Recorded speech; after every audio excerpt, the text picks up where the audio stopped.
Assalamualaikum Pak Ustadz Adi. Assalamualaikum warahmatullahi wabarakatuh. Saya mau menanyakan tentang tafsir Quran surah 61 As-Saff ayat 10 sampai 14 tentang sebuah perniagaan yang tersebut hingga ayat 14-nya. Mohon minta penjelasannya, Pak. Dan apakah dari kajian kemarin ini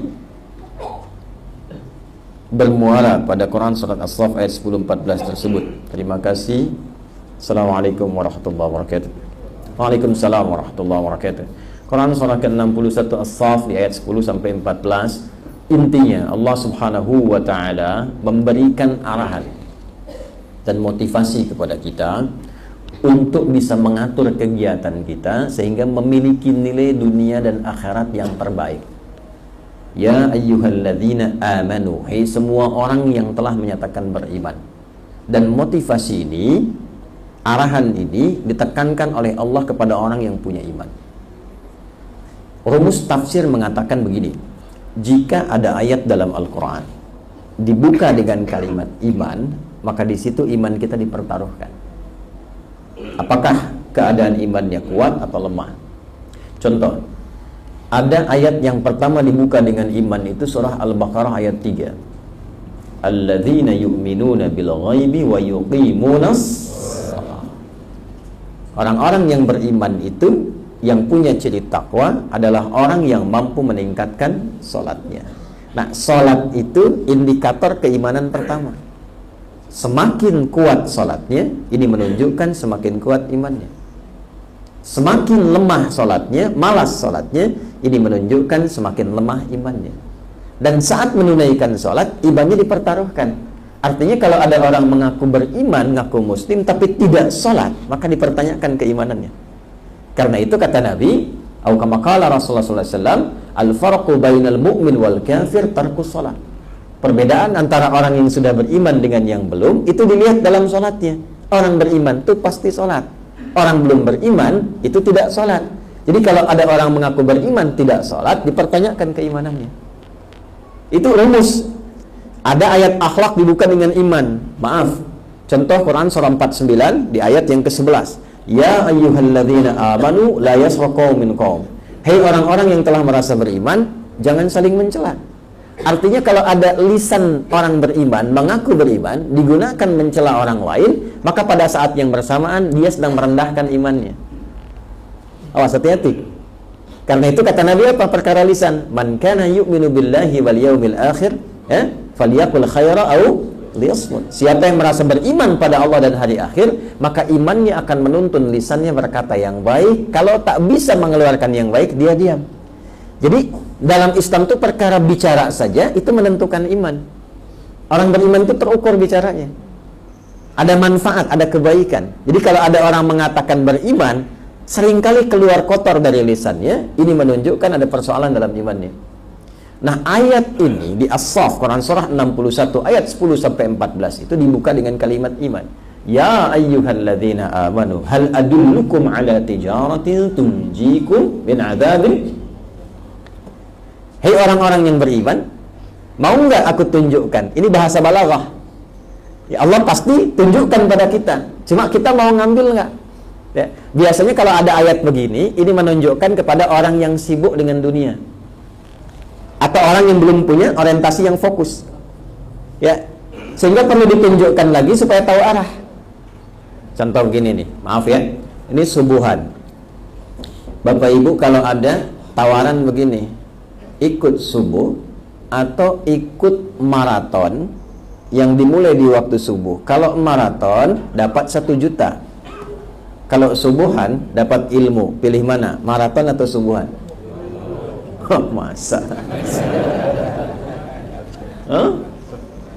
kalau maraton baru datang langsung dapat 1 juta, kalau dapat motor. Kalau subuhan cuma dapat pahala yang kita dapatkan. Misal pilih subuhan atau pilih maraton.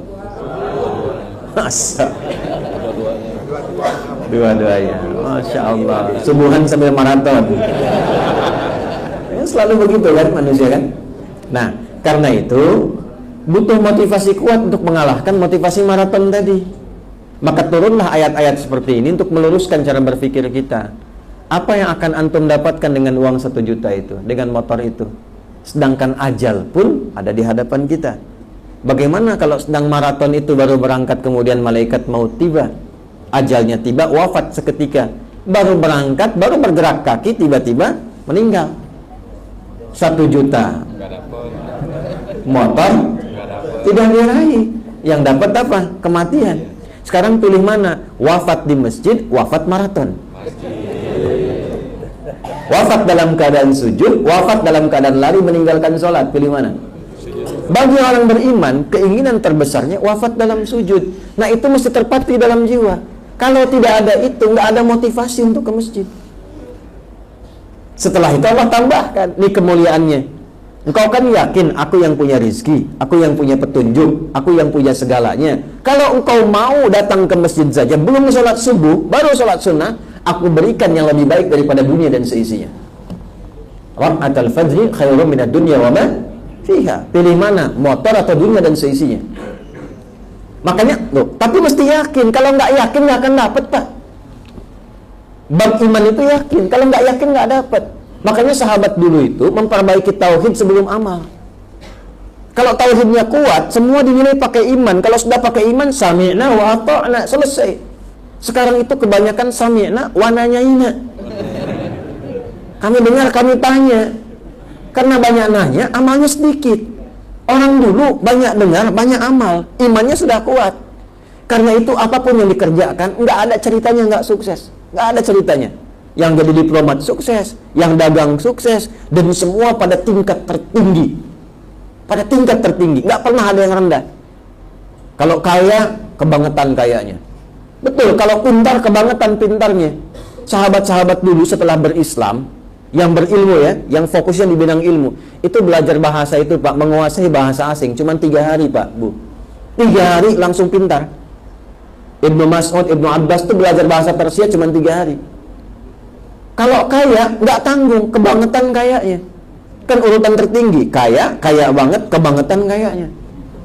Modalnya apa? Cuman pakaian. Abdurrahman bin Auf cuman pakaian radhiyallahu ta'ala anhu. Cuma dalam 2 tahun Pak, jadi orang kaya. Setelah 3 tahun paling kaya. Itu hartanya digunakan untuk bersedekah setiap bulan untuk seluruh penduduk Madinah.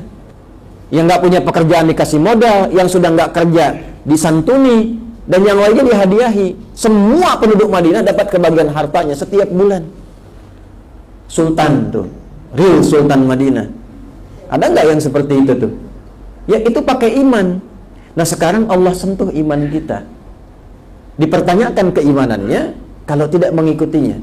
Hal adullukum ala tijaratin. Mau nggak kata Allah? Aku tunjukkan kalian untuk merubah orientasi hidup pada konsep perniagaan terbaik. Kenapa ditampilkan niaga? Karena umumnya manusia itu selalu menimbang dengan untung rugi. Itu konsep dasar manusia. Jadi kalau nggak dapat untung, nggak mau dikerjakan. Antum pun kan kesini kalau tidak merasakan ada manfaat, nggak mungkin datang. Sudah hari Jumat, kemarin yang libur kan? Sekarang kan hari aktif. Belum tentu tempatnya dekat dengan rumah. Kalau merasakan tidak ada manfaat, nggak mungkin datang. Artinya diukur ada keuntungan nggak? Apalagi DKM menyampaikan misalnya ada sarapannya bisa gitu kan? Jadi untung lebih itu. Ya, itu sudah untung lebih, diuntung untuk diukur. Apa untung ruginya? Dapat apa, kurang apa? Masukin sekolah kan diukur juga kan? Ini ada sekolah A misalnya. Kalau masuk situ diukur dulu tuh biayanya berapa, dapatnya apa, ya dilahirkannya seperti apa, hasilnya bagaimana, untung rugi. Karena manusia cara berpikirnya senantiasa menghitung untung dan rugi, maka ditampilkan oleh Allah hitungan perniagaan yang terbaik. Apa yang terbaik itu? Yang memberikan kemuliaan abadi selamanya, merasa sukses dan bahagia. Kalau cuman sementara, maaf, masih capek, masih bisa untung, masih bisa rugi. Perniagaan yang baik itu selalu untung, nggak pernah rugi. Ya, nggak cukup dengan amin. Tuliskan dulu nih. Ya, coba kalau Anda bisnis pilih mana? Kadang untung, kadang rugi, atau selalu untung nggak pernah rugi? Nah, selalu untung nggak pernah rugi. Itu kalau dapat itu yang paling ideal, dan belum tentu orang bisa dapat begitu. Bapak Ibu jualan kadang-kadang untung, kadang-kadang rugi kan? Tapi ini selalu untung nggak pernah rugi. Bagaimana cara berpikirnya? Kita menempatkan diri kita pada konsep kehidupan abadi yang selamanya akan begitu, nggak pernah berubah. Dan itu hanya terjadi di akhirat, tidak di dunia. Dunia itu situasinya fana, selalu berubah. Wa tilkal ayyam nudawiluha bainan nas. Roda kehidupan dunia itu kadang di atas, kadang di bawah. Kadang senang, kadang-kadang sedih. Karena senang mendapatkan syukur, sedih untuk bersabar. Konsepnya begitu. Jadi antum pun kalau usaha itu nggak akan untung selamanya. Ada kalanya mendapatkan ruginya. Kenapa? Karena hukum dunia. Dunia itu tempat ibadah. Kalau untung terus, kapan sabarnya? Nggak pernah antum merasakan nikmatnya sabar. Sedangkan yang dekat dengan Allah itu karena sabar. Innallaha ma'as sholihin. Kalau antum nggak pernah sakit, selalu sehat terus, nggak akan merasakan nikmatnya istighfar saat sakit. Nikmatnya berdoa saat sakit. Dikasih sakit, fisiknya lebih kuat lagi, doanya lebih kuat lagi. Itulah dunia. Tapi kalau antum nggak pernah pengen sakit, ya, nggak pernah pengen rugi, selalu pengen nikmat, nggak capek hidupnya, itu di akhirat. Hukum akhirat itu selalu sama sifatnya, nggak akan pernah berubah. Artinya nikmat, nikmat saja. Tapi kalau sakit, sakit terus. Karena itu orang yang cerdas mempersiapkan kehidupan akhiratnya, dia niagakan aktivitas dunianya untuk mendapatkan keuntungan yang sifatnya abadi di akhirat. Jadi ubah dulu cara berpikirnya. Kita kan akan meninggal. Siapa yang tidak akan meninggal? Boleh angkat tangan. Hah? Nah, karena yakin akan meninggalkan dunia ini kan pindah alam kan? Nah, alam setelah dunia sifatnya abadi. Namanya akhirat, makanya pakai ta, akhirah, ujung, nggak ada alam lagi. Maka kalau di dunia kita tinggalkan, ya sewajarnya saja, kan cari bekal.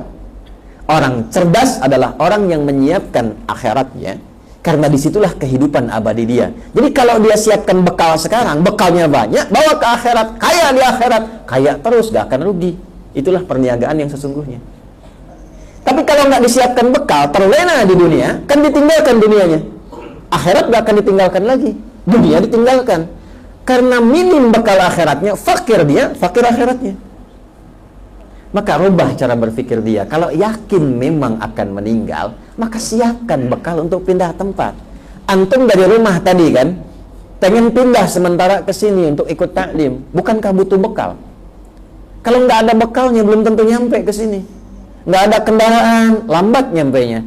Orang berangkat menjelang subuh, antum ba'da asar udah jalan. Capek. Ya kan? Begitu nyampe nggak fokus karena kelelahan. Butuh bekal. Jadi hukum itu pindah tempat butuh bekal. Kadang-kadang setiap tempat bekalnya beda. Dan di sini ada yang pengen umrah haji ke Saudi. Mata uangnya sama tidak? Beda. Hukumnya sama tidak?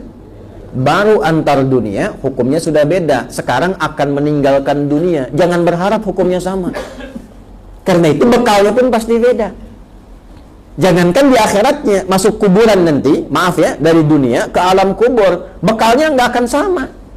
Sekarang pakai baju begini nih, apakah baju yang ini akan dipakai saat masuk alam kubur? Tidak. Lalu apa manfaatnya bekal yang kita kumpulkan selama ini? Bukan berarti tiap hari harus pakai kain kafan, tidak. Ya. Kan ada tempatnya, dunia pakai seperti ini, alam kubur ada tempatnya, gitu kan? Nah, yang kita persiapkan itu apa bekal ke kuburnya? Beruntungnya kita sebagai muslim, babnya sudah lengkap. Semua pulang kecuali satu, yaitu amal soleh. Ya, maka kita mesti jadikan nilainya, bukan pekerjaannya. Nilainya rubah dari amal menjadi soleh. Kapan amal itu menjadi soleh, punya sifat soleh? Ketika didorong oleh iman. Karena itu, setelah Allah mengatakan diselamatkan dari siksa neraka, apa setelah itu? Tu'minuna billah. Rubah semua kegiatan itu karena iman, karena Allah Subhanahu wa taala. Bicaranya pakai iman, memandangnya pakai iman, kerjanya pakai iman. Kerjanya di tempat yang sama. Bapak tetap ngantor di tempat itu. Dagangnya tetap itu, cuman dagangnya pakai iman. Kalau dagang pakai iman, gak akan mencuri, gak akan nipu, gak akan nyogok, gak akan korupsi, gak akan terjebak riba. Itu dagang pakai iman. Ketika Anda bergerak keluar dari rumah, dagangnya pakai iman, mengatakan Bismillahirrahmanirrahim, maka semua derap langkahnya menjadi nilai, dicatat dari amal jadi soleh, amal soleh. Bukan cuma amal, kalau nggak pakai iman, amal saja. Kalau pakai iman jadi soleh. Ketika amal didorong pakai iman, maka berubah amal itu menjadi ibadah, nilainya disebut dengan hasanah namanya. Nah, setiap ada perbuatan hasanah nilainya 10. Nilai itu yang disebut pahala. Quran surah 6 ayat ke 160. Man jaa bil hasanati falahu asyru amsalihha. Dicatat oleh malaikat 10. 10 itu bukan begini, 1, 2, 3, 4, tidak terlalu sedikit. Satu keduanya 500 tahun, dua ketiganya 500 tahun. Nah, itu diakumulasikan dalam catatan, disebut dengan kitab. Saat meninggal, nanti pulang ke akhirat, kitab itu akan muncul, terlihat. Kata Allah, "Iqra kitabak, kafa bi nafsika al-yawma 'alaika hasiba." Hasiba itu yang dimaksud hisab. Dan tugas kita itu menjadikan semua perbuatan punya nilai di hadapan Allah. Karena itu setiap amal soleh diawali dengan iman. Contoh Quran 103. Wal 'asr innal insana lafi khusr illa alladziina amanu wa shalihah. Paham sampai sini? Maka kalau bicara pastikan soleh. Kalau mendengar pastikan soleh. Jangan dikira nggak ada pahala. Kalau ada orang memprovokasi, ingin keluar kata-kata kotor, ditahan oleh kita. Quran surah ketiga ayat 134. Wal kadhiminal ghaidha. Diledek oleh orang ingin marah.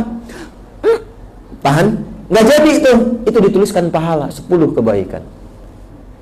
Kalau pulang kembali kemudian ke akhirat, disediakan surga di situ, surganya disiapkan seluas langit dan bumi. Ya, kan ayat 133-nya begitu. Jadi orang cerdas itu dia menyiapkan nilai kebaikan dunianya untuk bekal akhiratnya. Begitu meninggal dunia, dia tinggalkan dunianya, dunianya sukses juga. Apa dikira Utsman nggak kaya? Kaya. Abdurrahman bin Auf kaya. Nikmat juga, hidup dunianya nikmat, enak, tenang, begitu pulang nikmat lagi. Jadi dunianya dapat hasanah, di akhirat dikonfirmasi hasanah. Itulah kenapa sering kita berdoa, Rabbana atina fid dunya wa fil akhirati wa qina. Nah, untuk melakukan itu mesti berjuang. Karena itu hidup butuh perjuangan. Kemudian waktu jahiduna fi sabilillah. Caranya adalah niatkan semua kegiatan kita untuk mendapatkan ridha Allah. Itulah fi sabilillah. Jadi orang beriman itu mesti berjuang. Maka dari sekarang Pak, Ibu, saya selalu menyampaikan begini. Coba kurikulum kehidupannya itu dijelaskan dulu, tuliskan. Kegiatan saya apa saja selama 24 jam. Dari bangun sampai tidur lagi. Kalau ke kantor urutkan lewat jalan mana saja. Berapa? Kalau saya suka begini. Ya, saya belum berangkat ke sini, saya tanya, Pak Lutfi dari hotel ke sini berapa lama, jam berapa berangkat? Kita bisa petakan kapan kita bangun, kapan kita sholat, kapan kita zikir, di jalan ke sini dapat berapa ayat, berapa kali sholawat, berapa kali istighfar. Itu sudah terukur. Nanti kalau sudah jadi kebiasaan otomatis. Ya, antum ke kantor kerja belasan tahun, kenapa nggak digunakan setiap jalan berangkat dan pulang untuk menghafal Quran? Begitu pensiun, khatam 30 juz. Bukan cuma hatam jalan. Ya, jalan pulang udah hatam. Jadi begitu pulang ditampakkan pahalanya, pulang dalam keadaan tenang. Jadi meninggalnya pun dalam keadaan enak, hidupnya enak, pulangnya enak. Karena begitu akan meninggal tampak pahala. Itu yang menjadikan dia senyum, karena diperlihatkan pahalanya.